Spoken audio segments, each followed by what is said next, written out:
SPM IAS academy daily answer writing session. इस session में मैं आपके साथ एक क्वेश्चन डिस्कस करता हूं, उससे रिलेटेड MCQs जो कि अपकमिंग APSC प्रीलिम्स के लिए रिलेवेंट है वो डिस्कस करता हूं and you can submit your answer in our Telegram group for the review. आज का क्वेश्चन है पार्लियामेंट्री कमिटीज के ऊपर। देखिए क्वेश्चन बहुत ही सिंपल है। क्वेश्चन बोलता है that what is the importance of the parliamentary committees in the functioning of the parliament. This is a 10 marker question which has to be answered in the 150 word, that means 1 A4 sheet both side, इतने में ही आपको answer करना है। And the keyword in the question is the explain. जब भी किसी question में explain लिखा होता है उसका मतलब होता है कि आपको उस क्वेश्चन में जो कुछ भी पूछा गया है उसको इस तरह से डिस्कस करना है as if you are explaining it to a layman, जिसको कुछ भी नहीं पता हो उसको आपको एक्सप्लेन करना है, तब आप एक्सप्लेन कीवर्ड वहां पर यूज होता है। क्वेश्चन बोल रहा है इंपॉर्टेंस क्या है, इसी चीज को आपको एक्सप्लेन करना है। तो आप एक्सप्लेन करेंगे इंपॉर्टेंस पार्लियामेंट्री कमिटीज की। यू विल गिव एविडेंसेस जिससे कि पता चले कि हाँ पार्लियामेंट्री कमिटीज सही में इंपॉर्टेंट है, and then you will give relevant conclusion for this answer. The reference newspaper for this question is of 21st September 2020. But ये क्वेश्चन मैं आपके साथ नहीं डिस्कस करूंगा। ये क्वेश्चन बस मैंने आपको दिया है प्रैक्टिस के लिए। जो क्वेश्चन मैं डिस्कस करूंगा that is similar to this question and this question is like this. ये क्वेश्चन स्टार्ट होता है एक स्टेटमेंट के साथ में। स्टेटमेंट बोलता है कि पार्लियामेंट अपनी ड्यूटी जो है वो परफॉर्म करता है through this committees, parliamentary committees, and this duties of discussion and the reconsideration. After this statement, the question asks you to discuss the significance and the prevailing issues in the functioning of the parliamentary committees. The question is of 15 marks and it has to be answered in 250 words. This means one full A4 sheet और दूसरी A4 sheet का only one side। एक A4 sheet पूरी लिखेंगे और third A4 sheet का only one side लिखेंगे। Many of you are still not drawing the margin. Kindly ensure कि आप जब भी लिखे तो 1 inch both the side you have to leave the space for the margin purpose and from the top 1.5 inches. Question का directive word है discuss. Discuss करने का मतलब है कि आपको किसी भी चीज के जो सारे एस्पेक्ट्स होते हैं, जितने भी उसकी डायमेंशन है, you have to discuss on all the parts and give the examples wherever applicable. इस क्वेश्चन में 4 चीजें आप आंसर करेंगे। सबसे पहली बात सिग्निफिकेंस, जो पूछा गया है डिस्कस द सिग्निफिकेंस, तो आप सिग्निफिकेंस बताएंगे पार्लियामेंट्री कमिटीज का अपनी डेमोक्रेसी में।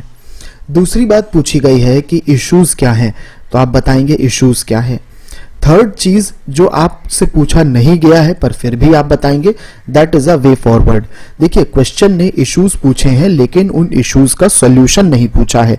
That means it has not asked way forward, yet you will write the way forward. ज्यादा पॉइंट नहीं, 2 या 3 पॉइंट ही लिखना एनफ रहेगा। अगर क्वेश्चन पूछे कि वे फॉरवर्ड क्या है या सॉल्यूशन क्या है तब आप ज्यादा पॉइंट लिखेंगे, लेकिन उसने पूछा नहीं है तो you can just mention 2 to 3 point so that examiner जो है उसको लगे आपको ये चीजें भी पता है। And after that you will provide conclusion in this case. Let us see कैसे इस क्वेश्चन को हम लोग आंसर करेंगे। क्वेश्चन का इंट्रोडक्शन आप 2 तरीके से कर सकते हैं। You can provide some information related to parliamentary committees. देखिए मैंने एक सिंपल सा इंफॉर्मेशन दिया है कि इंडियन पार्लियामेंट के जो फंक्शन होते हैं लेजिस्लेटिव फंक्शन और जो दूसरा एग्जीक्यूटिव के ऊपर उसको ओवरसाइट रखना होता है, that means it has to be a watchdog of the executive. ये दोनों ही फंक्शन वो अपने पार्लियामेंट अपनी कमिटीज के थ्रू परफॉर्म करता है। This is a very simple introduction of only 2 to 3 lines और इसको मैं लिख करके एक्सप्लेन करने लग जाऊंगा सिग्निफिकेंस क्या है। However, this introduction is a very simple introduction and it will not attract the attention of the examiner. The other way of introducing, giving some information about the parliamentary committees is you can explain this, that what are the types of the parliamentary committee. आप अपना answer start कर सकते हैं ये बता के कि there are 2 types of the parliamentary committees, standing committee and the ad hoc committee. There are 6 types of the standing committees also. Through these parliamentary committees parliament is able to keep a check on the executive as well as perform its legislative function. और उसके बाद आप शुरू कर देंगे कि significance क्या है। सो ये सिंपल इंट्रोडक्शन है। थोड़ा सा इसी चीज को मैं बताता हूं कि इसको कॉन्टेक्सचुअल इंट्रोडक्शन में मतलब हाल फिलहाल में हुई कुछ ऐसी चीजें जिनसे ये क्वेश्चन आया है उसके थ्रू कैसे एक्सप्लेन करा जा सकता है। देखिए, आपको पता होगा कि अभी भी हमारे देश के फार्मर जो हैं वो दिल्ली में बैठ करके ऑपोजिशन कर रहे हैं गवर्नमेंट की पॉलिसीज का, क्योंकि गवर्नमेंट फार्म लॉज पे अपने फार्मिंग सेक्टर पर 3 लॉज लाई थी और उसका ऑपोजिशन हो रहा है। एक बहुत लोग ये कह रहे हैं कि अगर गवर्नमेंट ने इन 3 लॉज को इंट्रोड्यूस करने से पहले जो हमारे यहाँ की पार्लियामेंट्री कमिटीज हैं उनमें इन लॉज को कंसिडर कर लिया होता तो गवर्नमेंट को पहले ही डाइवर्स सेट ऑफ ओपिनियन मिल जाता and they could have avoided this type of a protest by the farmer. आप उसी चीज से स्टार्ट कर सकते हैं। आप बता सकते हैं कि जो पार्लियामेंट्री कमिटीज को बाईपास करा गया था while passing of the farm laws that has led to the farmer agitation. और उसके बाद बताएंगे कि committees they function as a mini parliament and their overall significance can be understood by, और उसके बाद आप सिग्निफिकेंस वाला पार्ट स्टार्ट कर सकते हैं। तो यहां पर मैंने एक न्यूज इवेंट से रिलेट करा है इस क्वेश्चन को। आप छोटा सा एक डायग्राम भी इस क्वेश्चन में बना सकते हैं जहां पर आप बताएंगे कि जो बिल इंट्रोड्यूस्ड होता है पार्लियामेंट का, जो प्रोसेस होता है पार्लियामेंट का, वो कैसा है। देखिए, ये डायग्राम में बहुत सारी इंफॉर्मेशन दी हुई है, आपको थोड़ा सा इसको कंडेंस करना पड़ेगा और इसको छोटा करके आपको बताना पड़ेगा कि कैसे बिल का जो प्रोसेस है वो पास होता है। ध्यान दीजिएगा, ये क्वेश्चन ने पूछा नहीं है, डायग्राम में जो कुछ भी है question has not asked this yet. अगर आप इसको बना देंगे तो इससे पता चल जाएगा पार्लियामेंट्री कमिटीज जो है उनका लेजिस्लेटिव प्रोसेस में क्या रोल होता है। Now let us look at the significance of the parliamentary committee. सबसे पहली सिग्निफिकेंस है that they are doing a detailed analysis on the proposed law. जो भी लॉ होता है उसमें डिटेल में एनालिसिस कर लेती हैं। इसका एक बहुत बड़ा रीजन होता है कि पार्लियामेंट्री कमिटीज जो होती हैं वो through out the year function करती हैं, लेकिन पार्लियामेंट अपने लिमिटेड टाइम में जो उसके सेशंस होते हैं, जो सिटिंग्स होती हैं, उन्हीं में ही फंक्शन करती है। आपको इस बारे में पता है कि पार्लियामेंट के जो सेशंस होते हैं और पार्लियामेंट्री कमिटीज जो होती हैं वो कंटिन्यूअसली फंक्शन करती हैं। आई होप ये सब बातें आपको पता हैं। मैंने इस बार के डिस्कशन में आपको मैं बता रहा हूं कुछ कुछ चीजें बोल्ड करके। देखिए, ये जो बोल्ड टेक्स्ट है इसका फंक्शन ये है कि जब आप अपने आंसर लिखते हैं तो मैंने बहुत से आंसर ऐसे रिव्यू करे हैं जिसमें लोगों को पता ही नहीं है कि क्या अंडरलाइन करना होता है आंसर में। पहली बात तो अभी भी बहुत से लोग अंडरलाइन नहीं करते हैं इंपॉर्टेंट पॉइंट पे। उन लोगों को मैं बताना चाहता हूं कि एग्जामिनर आपका पूरा आंसर नहीं पढ़ता है। एग्जामिनर के पास इतना टाइम नहीं है और ना इंटरेस्ट है कि वो आपका पूरा आंसर पढ़े। तो kindly underline the important things which you think that examiner must read in your answer so that आपको मार्क्स मिल जाएं। और जो लोग अंडरलाइन करते भी हैं वो अंडरलाइन ऐसी कोई बात कर देंगे जिसका कुछ मतलब नहीं है। तो यहां पर मैंने अपने आज के डिस्कशन में कुछ कुछ चीजें बोल्ड करके दिखाई हैं। ये बोल्ड करने का मतलब है that if I am writing this answer that I will underline these parts so that examiner को समझ में आए कि मैंने इस पूरे पॉइंट में क्या बात करी है। तो पहला पॉइंट मैंने आपको डिस्कस कर लिया। The second point is that these committees are ensuring the accountability of the executive. That means they are checking the executive power. इसमें आप एग्जांपल दे सकते हैं कि पब्लिक अकाउंट कमेटी जो होती है वो CAG की रिपोर्ट को ऑडिट करती है और देखती है कि गवर्नमेंट जो भी स्पेंडिंग कर रही है वो प्रॉपरली कर रही है या नहीं। इसमें आप यहाँ पर एक छोटा सा डायग्राम भी बना सकते हैं कि जो CAG की 3 रिपोर्ट होती है उसको कौन कौन सी कमेटी एग्जामिन करती है।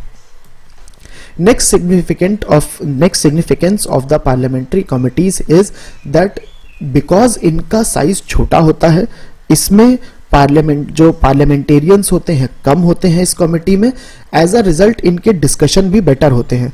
देखिए, आपने बहुत बार टीवी में देखा होगा कि हमारी पार्लियामेंट में डिस्कशन के नाम पर बहुत ज़्यादा शोर शराबा होता है, फाइटिंग हो जाती है और they just start member of the parliaments they resort to sloganeering and shouting. But in the parliamentary committees there is a better culture. They discuss on the various issues and they present their own views on a certain issue. इसका एक बहुत बड़ा reason होता है कि हमारी parliamentary committees में members individually participate करते हैं and they are not bound by their party line. Parliament की तो टेलीकास्ट होती है सारी प्रोसीडिंग, तो वो अपनी पार्टी के ऑपोजिट में नहीं जा सकते हैं, लेकिन जब वो कमेटी में बैठे होते हैं हमारे नेता लोग, तो वो अपनी बात को रख पाते हैं and they are not bound by their party line. इसी से एक और रिलेटेड पॉइंट है कि कमेटी की मीटिंग भी क्लोज डोर मीटिंग होती है and the members are not even bound by their party whips. तो अगर किसी कमेटी की किसी मीटिंग में उन्होंने ऐसी बात भी वो बोल सकते हैं जिस पार्टी की जो ओपिनियन है वो उनके ओपिनियन से अलग होगा and they are not bound by their party whip. इसी का एग्जाम्पल आप दे सकते हैं कि हमारे यहाँ पर लास्ट ईयर में जब सिटीजनशिप अमेंडमेंट एक्ट का प्रोटेस्ट हुआ था, तो उसमें पता चला था कि जो अभी के प्रोटेस्टिंग मेंबर ऑफ पार्लियामेंट हैं, उन्होंने जब पार्लियामेंट्री कमेटी का जब वो पार्ट थे, तो उन्होंने अभी की अपनी बात के ऑपोजिट बात बोल रहे थे। दैट मीन्स जब उनको प्रोटेस्ट करना था तब तो वो अपनी पार्टी ने जो भी उनके लिए एजेंडा सेट करा था वो वही बात बोल रहे थे, लेकिन जब वो खुद पार्लियामेंट्री कमेटी का पार्ट थे तब वो कुछ और बात बोल रहे थे। तो ये बात अभी मीडिया में आई है, ये आप अपना एग्जाम्पल में कोट कर सकते हैं। नेक्स्ट है सिग्निफिकेंस पार्लियामेंट्री कमेटी का, कि इस कमिटीज के थ्रू जो एमपीज होते हैं, मेंबर ऑफ पार्लियामेंट होते हैं, they are also able to get the expert opinion. किसी भी टेक्निकल फील्ड का एक्सपर्ट हो या फिर किसी एक गवर्नेंस की फील्ड का या किसी भी फील्ड का एक्सपर्ट हो, या फिर गवर्नमेंट के कोई सेक्रेटरीज हो और गवर्नमेंट में कोई एक्सपर्ट हो, उनको बुलाया जा सकता है और उनके ओपिनियन लिए जा सकते हैं।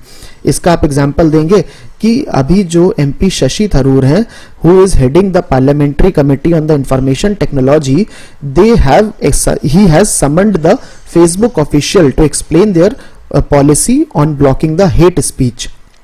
तो this is in one of the example. इसके बाद फिफ्थ सिग्निफिकेंस है that these parliamentary committees are ensuring the economic efficiency of the government. किसी भी स्कीम को, if they are reviewing a scheme by the government which has been declared in the budget, then they are able to check whether that scheme makes sense or not. अगर कोई ऐसी scheme है जिसको government ने ऐसे तरीके से implement करा है जिसमें खर्चा ज़्यादा होगा, जिसमें एक्सपेंस ज़्यादा होंगे, लेकिन रिजल्ट उतना नहीं आएगा, तो they can also suggest the alternative ways. This is the function of the estimates committee of the parliament. इसके अलावा कुछ और सिग्निफिकेंस भी हैं। एक कमेटी होती है committee on the government assurances. इसका काम होता है कि जो भी मिनिस्टर्स ने अश्योरेंस दिए हैं, प्रॉमिस करे हैं, जो भी उन्होंने पार्लियामेंट में ऐसे प्रॉमिस या अश्योरेंस करे हैं, अंडरटेकिंग्स दी हैं, उनको रिव्यू करना, और अगर वो इम्प्लीमेंट नहीं हो रही हो तो उस पर रिपोर्ट रिलीज करना कि कौन कौन से फेक अश्योरेंसेस या झूठे वादे मिनिस्टर्स ने करे हैं। इसके अलावा there is one committee on the absence of the member, they ensure that जो मेंबर ऑफ द पार्लियामेंट हैं, एमपीज हैं, they are not missing the meetings of the parliament, और अगर वो पार्टिसिपेट नहीं कर रहे हैं, they are taking lot of absence, then it is reported. इसके अलावा there is a joint parliamentary committees also. ये जॉइंट पार्लियामेंट्री कमिटीज जो होती हैं, ये किसी स्पेशल इशू के लिए बनती हैं। जनरली करप्शन के केसेस में या बहुत बड़ा स्कैम हो जाता है, ऐसे केसेस में जो कि बहुत ही ज़्यादा पब्लिक इंपॉर्टेंस के होते हैं, उसमें जॉइंट पार्लियामेंट्री कमिटीज़ की फॉर्मेशन होती है। हमारी कंट्री में जब 2G स्कैम हुआ था, उस टाइम पर जॉइंट पार्लियामेंट्री कमेटी आई थी, जिसकी रिपोर्ट का फ्रंट कवर मैंने यहाँ पर दिया हुआ है, और इसमें ये बताया गया था कि क्या प्रॉब्लम हुई है गवर्नमेंट से जिसकी वजह से ये स्कैम हुआ है। इस कमेटी की रिपोर्ट ने, हालांकि because it was dominated by the ruling party members, it has absolve the government also. Next आ जाते हैं, देखते हैं कि क्या इश्यूज होते हैं पार्लियामेंट्री कमिटीज के साथ। देखिए, सबसे बड़ा इशू है आज के टाइम पर कि जो हमारी गवर्नमेंट है, it is not referring enough number of matters to the parliamentary committees. इसका डेटा मैंने दिया है that in this Lok Sabha only 27% of the bills have been referred to the departmentally related standing committees. These are DRSC.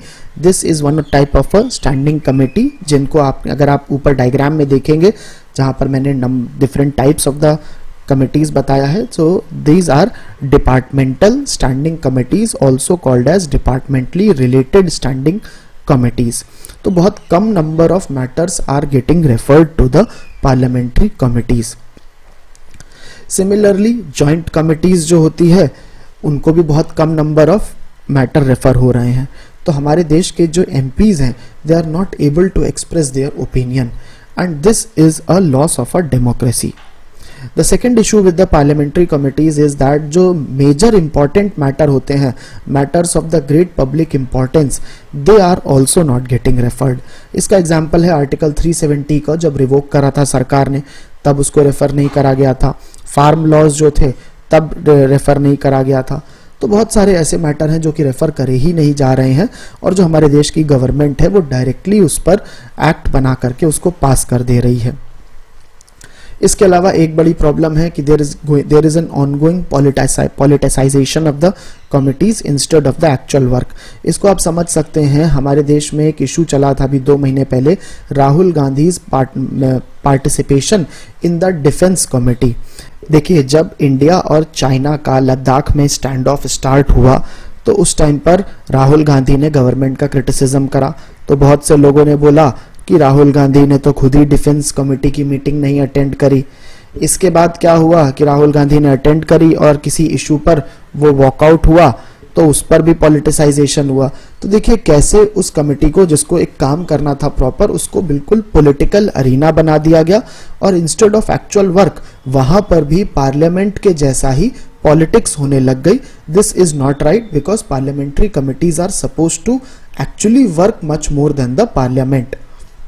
सो ये आप लिख सकते हैं that there is an ongoing politicisation of the committees. इसके अलावा फोर्थ इशू है that there is a low attendance of the members in the meeting. और अगर मेंबर ही नहीं होंगे तो कमिटीज अपना काम भी नहीं कर पाएंगी. Next let us look at what is the way forward, what are the recommendations of the various bodies which you can mention here. So एक चीज तो रिकमेंड करी गई है कि बहुत सारी हमारे देश में गवर्नेंस जो है वो कॉम्प्लेक्स हो गई है. आज के टाइम पर जो भी हमारी इकोनॉमी है, जो भी हमारे टेक्नोलॉजी है, that has become very complex.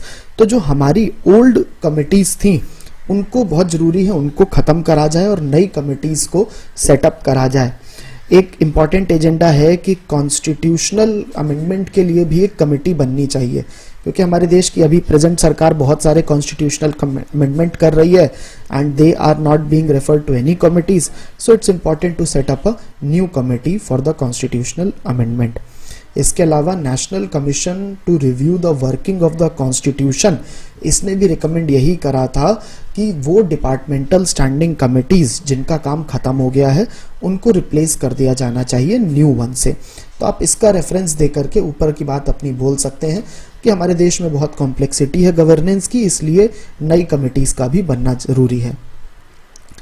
इसके अलावा एक और इम्पॉर्टेंट रिकमेंड वे फॉरवर्ड आप लिख सकते हैं कि जहां पर वो जो रिपोर्ट होती है कमिटीज की डिस्कस जरूर होनी चाहिए पार्लियामेंट में, जहां पर भी जो हमारे देश की गवर्नमेंट है और जो कमेटी है उसके बीच में डिसएग्रीमेंट हो जाता है अगर, तो ऐसी रिपोर्ट को तो पार्लियामेंट में डिस्कस होना जरूरी है. तो आप ये लिख सकते हैं. इसके अलावा आप ये भी लिख सकते हैं, this can be a suggestion from your side that the rules and the process of the both Lok Sabha and Rajya Sabha can be amended so that सारे ही बिल्स जो हैं they are going to the committee members. एक और recommendation you can write that जो committees होती हैं उनको full time subject specific research staff दिया जाए. अभी क्या होता है कि हमारे यहाँ जो कमिटीज होती हैं they are dependent on the external subject expert. वो बाहर से लोगों को बुलाती हैं, समन करती हैं और उनसे उनके ओपिनियन जानती हैं. इससे ज़्यादा बेटर यही होगा कि अगर इन हाउस सब्जेक्ट एक्सपर्ट होंगे उन कमिटीज़ के पास में, सो दैट उनको डाइवर्स सेट ऑफ ओपिनियन मिलते रहेंगे. Next let us see how can you conclude this question. देखिए मैंने एक कंक्लूजन में लिखा है कि पार्लियामेंट जो कमिटीज़ होती हैं they are important for strengthening our democracy. और इसीलिए बहुत ज़रूरी है कि इन कमिटीज़ को बाईपास नहीं करा जाना चाहिए किसी भी स्टेज में, और इनको इनकॉर्पोरेट करना चाहिए। आप भी कुछ कुछ इसी लाइन पर ही कंक्लूजन लिखेंगे। मैंने थोड़े से हेवी वर्ड्स यूज़ करे, deliberation, discussion and lot of heavy words. If you want you can right a simple conclusion, but it's important that write on these lines that there is an importance of the parliamentary committees and these should be incorporated in every stage of the legislative processes। तो आप इस type का कोई conclusion कर सकते हैं। Let us look at some MCQs from this topic. These are some of the MCQs which are given. So आप इनका आंसर कर सकते हैं in the comment section of this video. From the previous topic which we had discussed yesterday, day before yesterday, so these are the answers of this from this topic. इसमें से एक question मैं आपके सामने रखना चाहता हूं और उसका डिस्कशन करना चाहता हूं। So this question was that जो रिसेंट अमेंडमेंट हुए हैं FCRA में, इनमें से कौन सा statement is not true about those amendment. The first statement is that FCRA receiver can't transfer the donation. आपको लगेगा कि ये स्टेटमेंट तो बिल्कुल ही ट्रू है। इसमें एक एक्सेप्शन है। एक्सेप्शन ये है कि FCRA रिसीवर जो है it can transfer the donations only to those NGOs which are not registered under FCRA। अगर कोई रजिस्टर्ड है और उसको परमिशन है देन इट कैन रिसीव, लेकिन स्टेटमेंट ने इतना ज़्यादा डिटेल में नहीं बताया है, तो हमने इसको जनरलाइज सेंस में अज्यूम करके नॉट ट्रू इसको मार्क करेंगे। Then the second is have broadcasting organization have been prohibited. Yes, this is true statement. All social sector organizations have been exempted. This is not true. And D, none of the above is not relevant here. So कुछ लोगों को doubt हो सकता है A में, इसलिए मैंने इसको सेपरेटली डिस्कस कर दिया है। This is all from my side. Thank you.